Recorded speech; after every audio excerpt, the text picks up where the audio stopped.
আপনাদের কি মনে হয় 1000 সিসির এই ব্যাক প্যানেলটা আমার বাইকে একদম ইজিলি সেট হয়ে গেছে?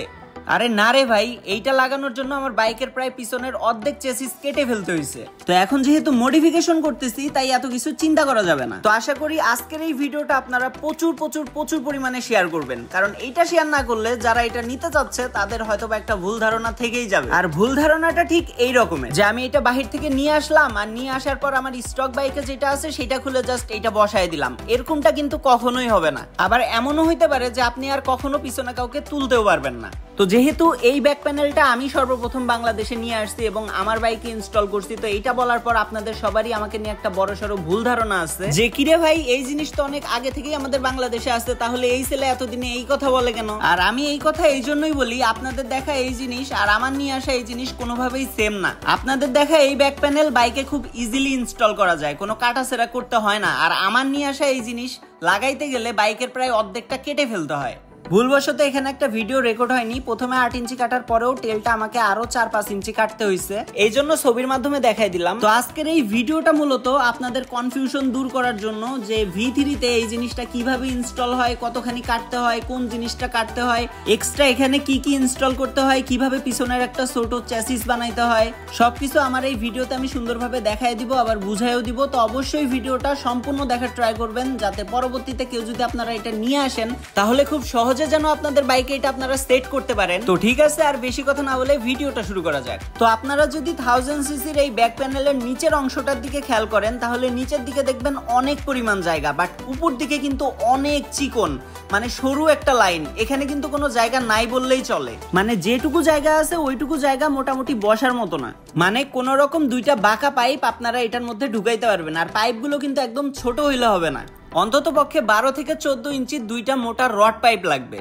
আবার এই পাইপ দুইটার মাঝখানে ভিতরে বাহিরে প্রায় 12 থেকে 16টা ক্লাম বসাইতে হবে, আর এই ক্লামগুলো এমন মজবুত ভাবে ঝালাই করতে হবে যেন কোনো দিকে কোনো কম বেশি না থাকে। তো এইটাকে মোটামুটি আমরা একটা মিনি চ্যাসিস বলতে পারি, কারণ এই মিনি চ্যাসিস না থাকলে আমরা এটা জীবনেও সুন্দরভাবে এই বাইকে ইনস্টল করতে পারবো না। যদি আমরা নর্মাল কোনো পাইপ অথবা রড দিয়ে এটার কাজ করি তাহলে কি হবে, যখন আমরা বাইক চালাবো অনেক গতিতে থাকবে আমাদের বাইক, তখন দেখা যাবে যে আমাদের বাইকের পিছনটা নড়তেছে, আর এই সমস্ত খামখেয়ালি কাজ কিন্তু কখনোই করা যাবে না। তো আপনারা আমাকে অনেকেই বলতেছেন আমি কি পিলিয়ন বসাইতে পারবো। আমি আমার নিজের চিন্তা ভাবনা থেকে বলি, যদি পিছনের মিনি চ্যাসিসটা আপনারা সেই রকম ভাবে মডিফিকেশন করে নিতে পারেন তাহলে আশা করি বসানো যাবে, বাট পিছনে যেটুকু জায়গা না বসানোই ভালো। আর এত কিছু করতে চাইলে এখানে আরেকটা বোঝার ব্যাপার আছে যে একটা ভালো গাড়ির মেন চ্যাসিস কাটার পর সেই গাড়িটা কিন্তু আর আগের মতো থাকে না। অবশ্যই ব্যালেন্সের একটা বড়সড় পার্থক্য হয়, আবার পিছনে পিলিয়ন যে বসবে তারও একটা সমস্যা, মানে একটা রিস্কের ব্যাপার থাকে, বিশেষ করে এই মডিফিকেশনের ক্ষেত্রে। এইটা তো আপাতত বাংলাদেশে অনেক পরিমাণে রেয়ার, এখনো তো আসে নাই, এই জন্য কেউ সেইভাবে জানেও না।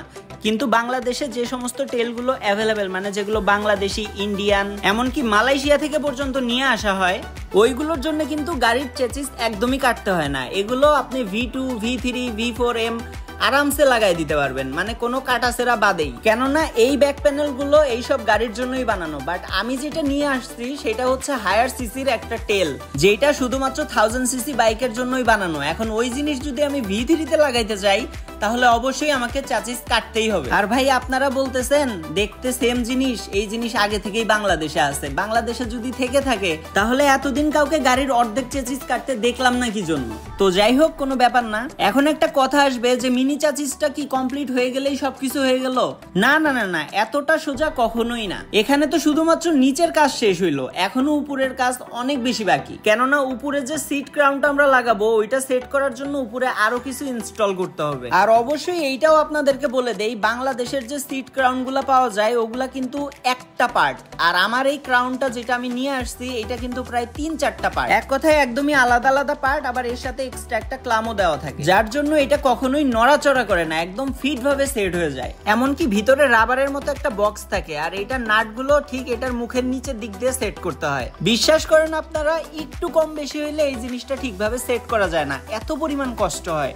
আমাদেরই প্রায় এই ছোট্ট জিনিসটার পিছনে অনেক সময় লেগে গেছে। তারপর অবশেষে আমাদের কৃষ্ণ ভাই এটা একদম 100 ইনস্টল করে ফেলে। আপনারা সামনে থেকে দেখলে বুঝতে পারতেন, আর অবশ্যই কৃষ্ণ ভাইকে বলতেন যে এত ভালো ফিনিশিং কেমনে দিল। তো আপাতত সবকিছু কমপ্লিট, আর আমার বাইকের ফিনিশিং আপনারা দেখতেই পাচ্ছেন, মানে সম্পূর্ণই 100। তো গাইস, এই ছিল আজকের ভিডিও। আর অনেকেই বলতেছেন যে এই টেলটা নাকি আমাদের স্টক বাইকের যে টেল ছিল ওইটার থেকে অনেক বেশি উঁচা হয়ে গেছে, অনেক বেশি মোটা হয়ে গেছে, দেখতে নাকি বাজে লাগতেছে, আরো একটু নিচা হইলে ভালো হইতো। আবার অনেকেই বলতেছেন পিছনের ব্যাক প্যানেল নাকি সামনের দিকে অনেক বেশি আগায় আসছে, নামার সময় নাকি পা লেগে যাবে। তো যাই হোক, আপনারা যদি স্টক গাড়ির সাথে এই গাড়ির একটা তুলনা চান যে টেলটা আসলে স্টক টেলের থেকে কতটা উঁচা হয়েছে বা মোটা হয়েছে, তাহলে খুব তাড়াতাড়ি এইটা নিয়েও একটা ভিডিও দিব।